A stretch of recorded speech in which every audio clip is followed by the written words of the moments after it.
waxaan ahaa shakhsi aan maanta haddii lagu dhaaho aabbaha siduu u ekaa ama qof noocmaa buu ahaa ma garanayo anigu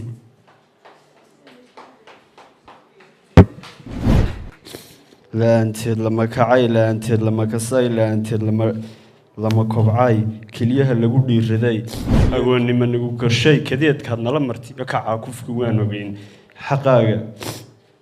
kashaydaasaan ku qoray kasmada miirka iyo xiskay jannada kadin laga galay kaydkii naxariista ee kownka rabbi keenayay munaasabadda halkan ka qabsoontay sida oo kale waxaa qayb ka ahaa dhalinyaro ka kooban wiilal iyo gabdho kuwaasi oo agoona balse ay gacan qabatay oo ay gacanta ku haysay Khadija Foundation haddaba markii ay soo istaageen goobtan stage-ka ah arday ka mid ah ardaydii oo ku hadlayay afka ardayda ayaa isagu ilinta cishan waayay kadib markii uu xasuustay abaaladii iyo waliba sida oo kale halkii ay ka soo kaxaysay marwada